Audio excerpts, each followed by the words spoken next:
ముందుగా నుమాన్ గారు నమస్తే, good morning, good afternoon. Very good afternoon. So చాలా రోజుల నుంచి చాలా సినిమాలు వచ్చాయి. లవ్ జిహాద్ నడుస్తోంది.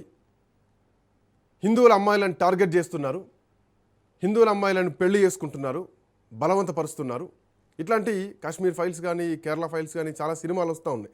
వచ్చినప్పుడు వాటిని ప్రాపగండా అన్నారు, కొట్టేశారు. బట్ ఇప్పుడు ఎఫ్ఐఆర్లో ఉన్నటువంటి నిజాలు చూస్తే కళ్ళు విస్తుపోతున్నాయి. వాస్తవానికి ఏం జరుగుతోంది నాసిక్లో, అసలు దేశంలో ఏం జరుగుతోంది, బయటకు వచ్చిన కేసులు ఎన్ని ఉంటే రాని ఇంకెన్ని ఉన్నాయి, ఎంతమంది బలవుతున్నారు అన్నటువంటి ప్రశ్నలు వినిపిస్తున్నాయి. సార్ మీ వ్యూ ఏంటి? See, I have very limited information. దాని గురించి నేను మాట్లాడతాను. Before I get in to it, very good afternoon to you as well as నా తోటి ప్యానల్ మెంబర్స్ రవి గారు, రామ్మోహన్ గారు అండ్ ఆల్ ద వ్యూయర్స్.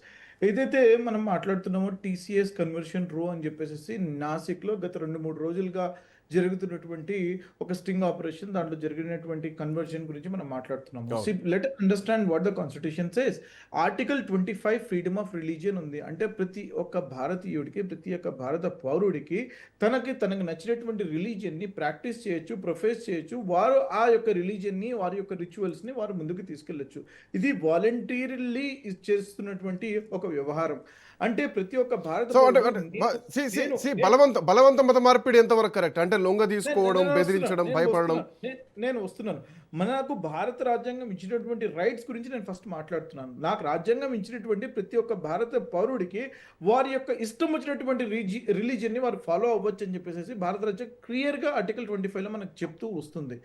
అయితే ఇక్కడ మనకి బలవంతంగా జరిగిందా లేదా అని చెప్పేసి తెలియడానికి కోర్టులు అనేవి ఉన్నాయి. ఇది ఒక ప్రైవేట్ కంపెనీలో జరిగినటువంటి ఒక వ్యవహారం కాబట్టి ఈ యొక్క కంపెనీకి కంపెనీస్ యాక్ట్ అనేది, there is one act which is 2013 act. ఆ యొక్క యాక్ట్ కానివ్వండి, సెబీ రెగ్యులేషన్స్ కానివ్వండి, కార్పొరేట్ ఎథిక్స్ అనేది మనకు లాస్ అనేవి ఉన్నాయి. కార్పొరేట్లో జరిగేటువంటి యొక్క ఎథిక్స్, ప్రొఫెషనల్ కండక్ట్ ఏ రకంగా ఉండాలి అని చెప్పేసి క్లియర్గా మనకి ప్రతి ఒక్క గైడ్ లైన్స్ మన కాన్స్టిట్యూషన్లో మనకి పొందుపరచుకోవడం జరిగింది, అమెండ్మెంట్స్ ద్వారా తీసుకురావడం జరిగింది. ఒకవేళ టీసీఎస్ లాంటి సంస్థ, పేరు పొందినటువంటి సంస్థలో ఈ రకంగా ఎలిగేషన్స్ వచ్చినప్పుడు వారు బయటికి వచ్చి వారి యొక్క మేనేజ్మెంట్ కానివ్వండి, వారి యొక్క ఎగ్జిక్యూటివ్స్ కానివ్వండి బయటికి వచ్చి సమాధానం చెప్పాలా. వారి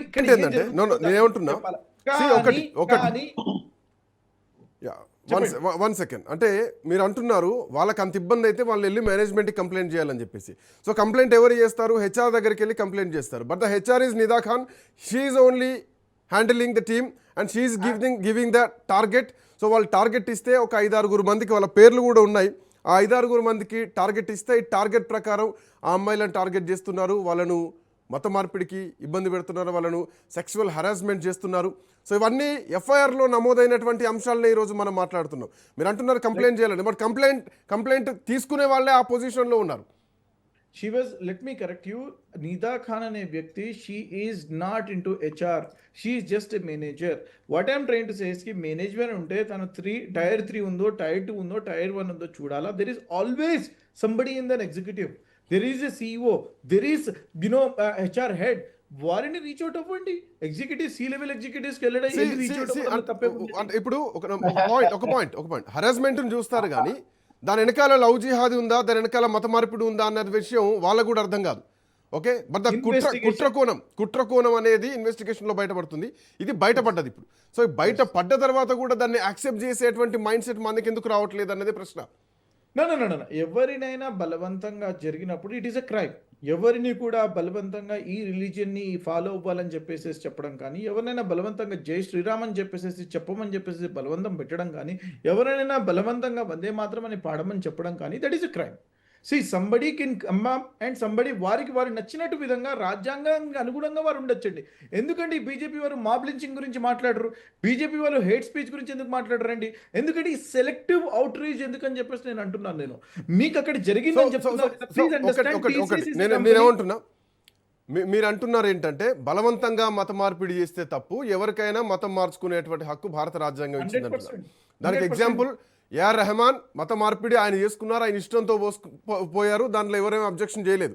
కానీ ఇక్కడ జరుగుతున్నటువంటి ఎపిసోడ్స్ అన్నీ వేరు. ఇవి బలవంతంగా దేశం మీద కుట్రతోని, విద్వేషంతోని, హిందువుల మీద విద్వేషంతో జరుగుతుందన్నదే ఇక్కడ ప్రధానంగా బయటకు వస్తుంది. మీరు అన్నారు బీజేపీని కార్నర్ చేసి మాట్లాడారు. శంకరరావు రవికుమార్ గారు, ఈ ఎపిసోడ్ No, నేను no, చేస్తున్నా. no. Let me also add. Sorry. Let me also add.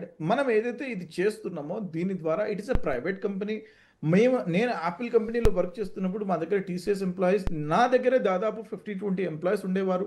మనం చేస్తున్నప్పుడు దీని యొక్క ఇండియా యొక్క గ్లోబల్ క్రెడిబిలిటీ, ఐటీ క్రెడిబిలిటీ అనేది దెబ్బతింటుంది. Please understand. Today we are the So number are you accepting that there is a love jihad in India? మీరు accept చేస్తున్నారా? let the investigation happen. Facts అనేవి బయటికి రావాలి. గతంలో ఇట్లాంటి ఎపిసోడ్స్ చాలా జరిగినాయి. హైదరాబాద్ లో ఇట్లాంటి ఎపిసోడ్స్ జరిగినాయి, ఈవెన్ ఢిల్లీలో జరిగినాయి, చాలా సందర్భాల్లో చాలా ప్లేసెస్ లో జరిగినాయి. బట్ యాక్సెప్ట్ చేయడానికి ఎందుకు ఇబ్బంది అవుతుందో అర్థం కానటువంటి పరిస్థితి. నేను ఏమంటున్నా, Investigation What should I'm happen. saying- ఒక్క నిమిషం. Investigation should happen. One second, Why Numan ji, one second.